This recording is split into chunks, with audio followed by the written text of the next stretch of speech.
bisa masuk top 6 gitu. Alright. Itu dia sebuah analisa yang memang sudah berdasarkan jam terbang. Terima kasih. Dari Bapak DNA tim tabrak tentu saja. Terima kasih banyak Coach Kaca. Nanti kita bincang-bincang lagi after game. Ini dia Survivors game keempat kita menuju ke arah Kalahari. RRQ dan juga Pokostar, mereka membutuhkan dukungan kita semua Survivors. Mari berikan dukungan terbaik dari kolom komentar dengan hashtag FFP nomor 1. Karena sebenarnya ini masih di fase knockout stage. Mungkin bisa gue katakan, bukan bermaksud sombong, Indonesia lumayan positif bisa lolos, ya kan? Terlihat dari gapnya yang udah lumayan jauh sama peringkat 13 sampai 18 tadi ya. Iya, itu dia. Ya, kita harus tetap optimis lah intinya. Betul. Apapun yang terjadi di fase knockout stage, baik hasilnya, buruk hasilnya di knockout stage, kita harus tetap optimis untuk di babak grand finalnya nanti. Menarik sekali RRQ, karena Osakanya juga ternyata mereka pindah ke Council Hall. Mereka menghindari RRQ, demi artinya kosong, tapi Shrines dikuasai oleh RRQ saja. Iya. Itu kelihatan juga dari Poko lagi-lagi mau coba nge-split, cari banyak info Santa Katarinanya diambil apa enggak, tapi tujuan utama mereka tetap ke arah Stone Ridge ya. Dan mereka berarti kelar dari Stone Ridge, kalau geraknya ke Command Post ketemunya Furiousnya bisa gue bilang merupakan tim yang juga nggak kalah kalau ngomongin main defensif. Cuman mereka tuh yang dari gue tangkap terutama kelihatan buat kemarin pas ngelawan RRQ di base camp ya, mereka tuh nggak bisa diajak main dengan tempo cepet di kebun-kebun yang deket-deket kayak gitu ya. Nah, itu dia. Harus di kebun-kebun yang lebih apa, jatuhnya lebih terbuka lagi. Tetapi Wah. God of Wolf yang mengambil arah dari Old Hampton dan juga melakukan penyebaran ketangkap basah sama Abai. RRQ gak dilepasin sampai keluar dari Shrines. Ini mumpung nggak ada pawangnya anak-anak muda nih ya. Mereka main dengan tempo saya enak-enakin mereka nih, tapi harus tetap ingat waktu dan juga timing. Jangan sampai mereka cepetan tempo mainnya, karena Shrines kan gitu. Kalau kita dapat angin seger di Shrines, semuanya berjalan kayak terasa sangat lancar. Udah tiba-tiba mau ke Bayfront aja, padahal mungkin itu masih terlalu dini untuk sampai Bayfront gitu, Bigan. Iya, itu dia yang sering saya lakukan juga kalau kebetulan main di Kalahari. Was dan juga teman-teman dari PI Sport, pertempuran early game kedua kalinya untuk mereka. Don't Cry bergerak ke arah belakang karena sudah kehilangan dua rekannya, tapi tiba-tiba Hongan menyelamatkan temannya dan Don't Cry kembali terjatuh.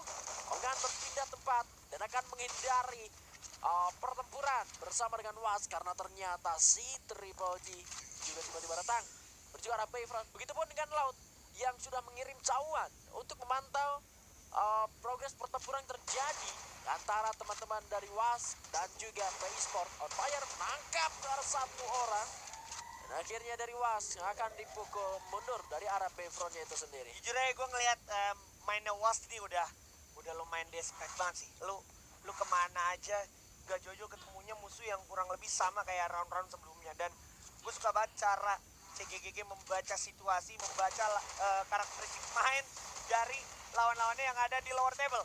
Kayak God of Wolf, unfortunately dia harus tumbang di peringkat ke-12 atau Tusun, dan ini CGGG harus segera dihentikan sih. Setidaknya Logi menurut gue kalau misalkan udah bisa ngirim satu orang, kalau dia udah dapet infonya banyak, dia harusnya tahu mau ngapain dengan Bayfront ya, yang sebenarnya potensi banget buat di retake. Kalau mau ambil di Bayfront, tapi kalau enggak ya udah jangan datang lagi ke Bayfront dengan cara-cara kayak gitu menurut gua, karena akhirnya lu ngirim satu tapi lu ngasih dan lu nggak dapet apa-apa, cuma dapet infonya doang. Bukan satu hal yang lumayan berpengaruh untuk lu yang jauh banget masih di refinery. Ya, itu dia hal yang kembali harus dicatat tentunya. Malah memperkuat dari arah si Triple G-nya itu sendiri, lagi-lagi selalu mendapatkan poin eliminasi entah dari winning tim fight mereka atau mereka cuma dapetin nyampa yang itu pun berhasil dari mikronya mereka. Iya, dan wah ini dia sudah ada robot Razor yang menotis keberadaan tim yang baru aja datang. Was ternyata mental lari ke arah Shrines. Dan Genius sana bersama temannya harusnya lebih memperhatikan step yang sudah mulai terdengar. Depan mata mereka terlihat ada seorang Dowley di sana. Dia bakal coba ditembak sama robot Razor. Beli cari momentum steppingnya dan itu dia. S124 digunakan oleh robot Razor. Terkena ke arah satu orang dari Was. Gak bisa berbicara banyak Wasnya karena udah terpisah. Tapi di belakang sana sebenarnya masih ada bantuan dari Zero. Coba cari lagi. Masih di bawah. Bener-bener mau coba dikomitin dulu. Yang bagian bawah bakal coba dieksekusi. Yaitu Genius dulu. Bertemu dengan robot Razor. Bang sudah. Tangan RRQ. Dan RRQ. Menit 4-5 udah mengantongi 5 poin eliminasi ini. Harus tetap waspada dan harus tetap respect. Walaupun dia berhasil mendapatkan satu orang lagi Dowley dan sekarang bakal dapetin satu orang terakhir dari arah Was di sana. Dia sudah tidaknya fix mengantongi 7 poin eliminasi. Yes, itu dia. Tapi harus agak di-delay lagi untuk tim fight selanjutnya. Setidaknya 90 detik ke depan untuk menunggu Nana Life Shield ataupun Sonia yang dimiliki oleh Abai bisa digunakan kembali. Karena ya itu merupakan satu resource cukup penting dalam sebuah team fight. Dan sejauh ini dari teman-teman Was belum mendapatkan apapun yang mereka butuhkan di kondisi yang sebetulnya. Teman-teman dari God of Wolf-nya emang bener-bener lagi flop banget di minggu ini. Jadi sebetulnya banyak kesempatan juga buat Was memaksimalkan poin mereka atau bahkan buat expand-nya. Dan ngelihat Was-nya seperti ini ya, kesempatannya mungkin kelihatan terbuka buat dua tim aja pada akhirnya, Furious Gaming sama Expand. Ya betul sekali, itu merupakan hal yang harus segera mereka solve ya. Karena jadi mulai kerasa Vietnam nih ganti-gantian nih ya flop ya. Iya, kayak iya. di minggu pertama Paysport yang gak gitu bagus mainnya. Dan minggu kedua God of War yang malah kemarin di minggu pertama jadi harapan emas ya untuk teman-teman dari Vietnam. Namun Wings, wah Kalau terbuka Wings berbahaya, terbuka, fight yang tidak seharusnya dia lakukan. Ini merupakan sebuah hal minim sebenarnya, kelihatannya kayak minor gitu ya, tapi fatal tuh behaviornya. Menurut gue yang fatal tuh behaviornya. Dan itu kalau misalkan lanjut terus kayak gitu menimbulkan kebiasaan-kebiasaan yang gak bagus nantinya, entah itu secara personal maupun bahkan secara tim menurut gue. ya itu resource juga ya masalahnya yang dibawa sama Wings. Beda cerita kalau misalkan dia tiba-tiba nge-launchpad ke sana, ya udah bawanya G18 doang gitu. Betul. Kalau Dan kesulit ini dia, pun gak ada dia masalah. ada pokok ini ya, ada CGGG yang bakal bertemu dengan Osaka. Mau lari kemana? Akhirnya ketemu juga, tapi Soski hati-hati sempat knockdown dan on fire dengan 10 HP. Sony hanya udah trigger dan Justin bersama Chris ternyata mampu memainkan momentumnya, balikin keadaan. Dan Peter pun udah juga trigger Sony-nya, tapi malah Sony-nya Peter duluan yang berhasil ke reset dan mendapat takedown, membuat Osaka kembali dalam titik bahaya mereka. Masih ada Justin, tapi kita lihat apa yang sedang dimasak oleh seorang Peter. Ternyata masih ada sebuah glue yang mendelay, tapi tidak juga dong, karena pas banget waktunya dia mau naik ke atas. Dan sekarang tinggal RGS yang akan berbicara saat lagi. Coba ditembak, kejar Chris ke arah tembok, coba ditektokin, dan akhirnya Osaka tumbang di tangan seorang Peter. Wah, ini fix dari awareness beberapa pemain sisa dari si Triple G aja udah paham betul ketika titik rekannya tereliminasi di satu tempat, fokuskan ke arah satu titik penyerangan meskipun dengan satu orang tersisa. Dan Osaka memiliki satu mistake minor juga sebetulnya ketika satu Nano Life Shield lawannya berhasil di-trigger, masih tetap coba ditekan karena emang dia percaya diri dengan Trogon. Memang satu Nano Life Shield dengan 150 shield point yang dia miliki, 3 kali Trogon aja emang bisa tumbang. Tapi lawan pakai Bison juga pelunya sekarat ya seperti itu, berhasil dikembalikan dari Sonia-nya. Padahal kalau tadi tumbang ya nggak bakal ada revenge yang terjadi pada akhirnya dari satu orang ke dua orang dari Osaka tadi. Itu jatuhnya bahkan 1 lawan 3 ya. Dan sekarang kita lihat gimana Was akhirnya menjadi makanan untuk tim dari Indonesia. Tentu saja di hit list bro. Obvious banget RRQ kalau udah ngejar orang dari zaman dulu bro. Ya kan, dari zaman Legalot masih main sampai ke Sentosa, ditungguin di depan Mars Electric. Namun Kostar ini juga pergerakannya agak lumayan berbahaya ketika tadi sempat dimention juga sama gua di early kalau dia gerak ke area command post. Ini Furious ini tipikal tim yang gaya main defense itu bagus gitu dan berbahaya kalau misalkan mereka lengah, apalagi kalau sampai kalah trading adu aimnya gitu. Lu lihat dari tadi nih towernya mungkin dapat infonya ada orang di tower, tapi gak ada yang mau jaga orang towernya. Dan ini bakal jadi masalah tentunya untuk Ras yang biasanya juga memberikan peran dengan A124. Akhirnya A124 kepake hanya untuk satu orang. Yang mana itu akhirnya jadi lumayan fatal untuk Pokostar. Sekarang Ras sudah ter-knockdown. Bad berhasil dapetin seorang Ras. Sekarang tinggal gimana Kapten Lim, Tindir, dan juga VSMKS yang udah lumayan jauh off grid banget dari seorang Lim. Dan mungkin masih ada Dir yang punya waktu untuk merevive teman-temannya. Jadi apakah mungkin dia punya koin atau bahkan dia nggak punya koin? Kalau udah kayak gini, posisi Pokostar agak ke lockdown sama Furious. Ditambah dari kejauhan ada WAG juga yang memberikan presence pelurunya menuju ke arah Furious.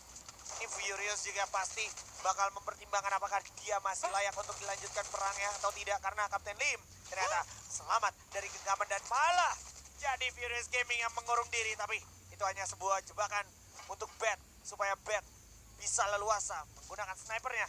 Pick off satu persatu player dari Pokostar. Sisa 2 aja.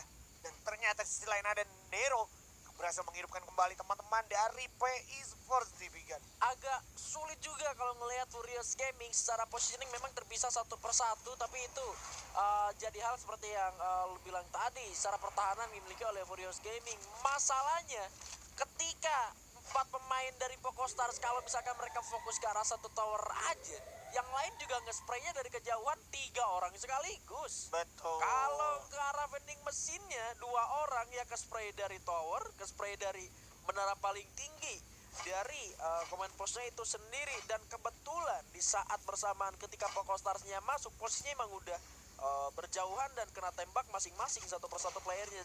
Ketika momentum tersebut sulit buat regroup, jadinya 2 orangnya udah terlanjur ke arah belakang sana, Limnya udah kekunci, Rasnya udah ke take down, sehingga ketika Limnya dikunci di bagian pojokan sana nggak ada follow up lagi. Oke, ini Sulit. ini juga lumayan bakalan dramatis nih.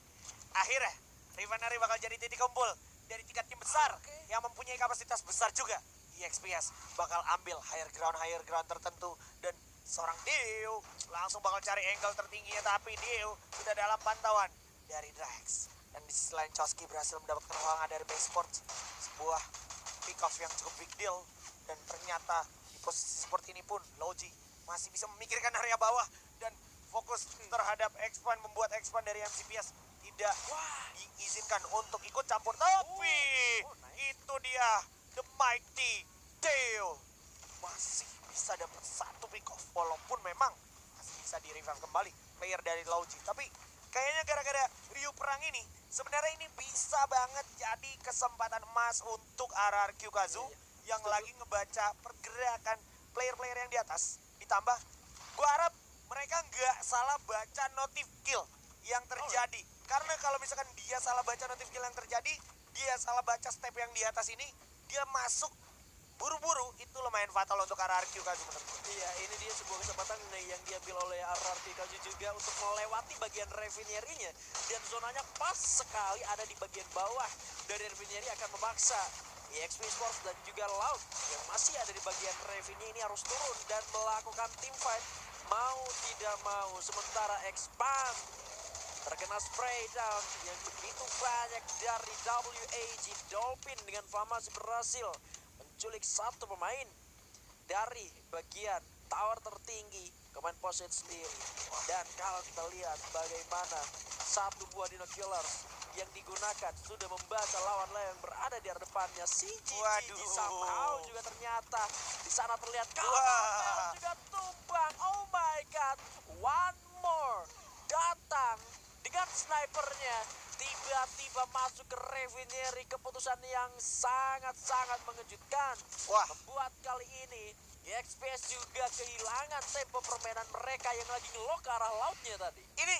Ini udah bakal jadi momentum emas yang malah dimainkan sama CGGG. Mengingat dia udah lagi jadi kill leader juga, dia dapat mentalitas tambahan juga. Dan tadi ada pertukaran yang sengit banget dari EXPS dan juga Lounge. Itu yang membuat 2 tim ini menjadi agak pincang menurut gue secara personil. Dan pinternya dari CGGG, 1 orang dikirim untuk handle 2 orang sekaligus dari lawannya, tapi sayang on fire. Agak miss kali ini, tapi enggak dengan sisi lain dari anak-anak CGGG. Sementara EXPS Sisanya bakal cenderung regroup aja, dia udah nggak mau ngambil banyak resiko banget. Ditambah dari revival system atau area vending machine benar-benar dijagain sama teman-teman dari CGGG supaya player-player yang udah di pick up sama mereka di area ini nggak bisa punya kesempatan untuk retake lagi kesempatan mereka, kayak contohnya Logi harus buat di peringkat ke-9 masih ada XPS masih back still alive 4 personalnya, tapi Nice. Casper ternyata bagus banget dia mainnya, tenang banget, dan ternyata ledakan itu pun tidak mampu membuat teman-teman dari CGGG goyang dan juga gentar. Datang lagi kontainer selanjutnya di arah area bawah supaya semakin riuh lagi. Ini mereka maksimalin dan udah dapat 21 poin eliminasi. Ini baru di atas, belum yang di bawah. Dan kayaknya CGGG sekarang mau ke bawah saat lagi mengingat zona udah nggak meliputi area atasnya. Dan Pokostar ternyata harus berjumpa bersama dengan teman-teman dari Expand. Sayang sekali Pokostar harus pos peringkat ke-6, tapi nggak masalah. Placement yang udah cukup bagus, WAG udah tumbang juga. Abai berhasil dapetin downstrike dari PE. Harapan terakhir dari PE Sports sudah tumbang di tangan RRQ Gazu, tapi CGGG masih sangat percaya diri untuk mendapatkan pick-off yang luar biasa dari arah panggung terakhir di zipline. Sementara RRQ memainkan momentumnya di area container dan juga di area bawah panggung. Crime MKS juga akan tumbang tentu saja.